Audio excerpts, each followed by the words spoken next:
Hello friends, welcome. Today, let's talk about something truly foundational to our walk with God. Faith. It's a word we hear a lot, but what does it really mean to live by it, especially when life gets tough? We're going to explore three powerful aspects of faith, looking at what happens when faith is all you have, the importance of a faith that doesn't quit, and how to make the journey from fear to faith. So let's start with that first idea. When faith is all you have. Have you ever been in a situation where everything you normally rely on, your job, your health, your relationships, your plans is suddenly gone or uncertain? It feels like the ground beneath you has vanished. This is the moment when faith is no longer just a part of your life. It becomes your entire support system. Think about Abraham. God called him to leave his home, his country, and his family, and to go to a land he would show him.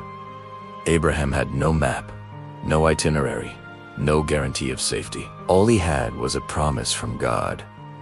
He stepped out into the complete unknown, holding on to nothing but God's word. That is a powerful picture of what it means when faith is all you have. It's not about having a backup plan. It's about trusting that God is the plan. This kind of faith isn't passive. It's an active, daily choice to trust God's character even when you can't see his plan. It's saying, God, I don't understand what's happening, but I know you are good. I know you are faithful, so I will trust you with my next breath, my next step. When every other support is stripped away, you discover a profound truth. God is in a woog. His presence is your provision. His promises are your stability. In these moments of complete dependence, our relationship with him deepens in a way that comfort and security could never produce. If you're there right now, hold on. This is where you'll discover the unshakable reality of God's sufficiency. Now, this leads us directly to our second point. Faith that does not quit. It's one thing to have faith in a single moment of crisis, but it's another thing entirely to sustain that faith over the long haul. An unquitting faith is a faith with endurance. It's a faith that keeps showing up, keeps believing, and keeps trusting, even when the answer seems delayed and the circumstances don't change. Let's look at the story of Joseph. His own brothers sold him into slavery. He was falsely accused and thrown into prison. For 13 years, everything in his life screamed that God had forgotten him. He had every reason to become bitter, to give up, to lose hope. But he didn't. Joseph held on to his integrity and his trust in God through years of silence and injustice. And eventually, God raised him up to a position of incredible authority, saving an entire nation. Joseph's faith didn't quit. This is the kind of faith that understands that God's timeline is not our own. It's a faith that trusts God's process, not just the outcome.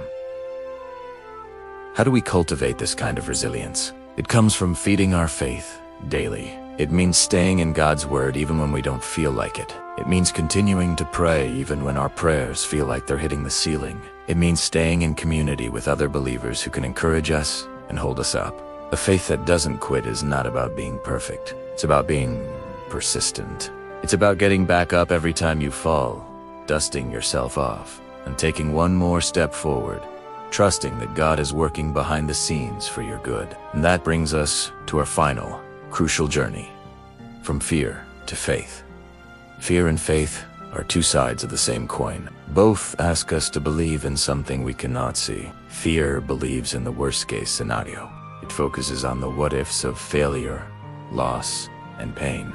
Faith, on the other hand, believes in God's promises. It focuses on his power, his love, and his sovereignty. The journey from fear to faith is a conscious decision to shift our focus. Consider the disciples in the boat during the storm. The waves were crashing, the wind was howling, and they were terrified. They were focused on the storm. Jesus was right there in the boat with them. But their fear was so loud it drowned out their awareness of his presence. When they finally cried out to him, what did they do? He calmed the storm. But first, he questioned their fear. He was teaching them a vital lesson. The presence of a storm does not mean the absence of God. Moving from fear to faith means intentionally turning our eyes from the size of our storm to the size of our God. It starts by identifying what we are afraid of. Name it. Bring it out into the light. Then, find a promise in God's word that speaks directly to that fear. Are you afraid of the future? God says, I know the plans I have for you, Are you afraid of being alone? He promises, I will never leave you nor forsake you. Are you afraid of failing? He assures you, my grace is sufficient for you. We combat the lies of fear with the truth of God's word. It's a battle fought in our minds, one thought at a time. Every time a fearful thought comes, we must choose to replace it with what God says. This isn't a one-time fix. It's a daily practice. It's learning to preach to ourselves, to remind our own hearts of the truth. As we do this, the voice of fear grows quieter, and the voice of faith grows stronger. We begin to live not from a place of anxiety, but from a place of quiet confidence in our loving, all-powerful Father. So, whether you're in a place where faith is all you have, you're struggling to keep your faith from quitting, or you're trying to move from fear to faith, know this: God is with you in the journey. He sees you. He is for you. Lean into Him.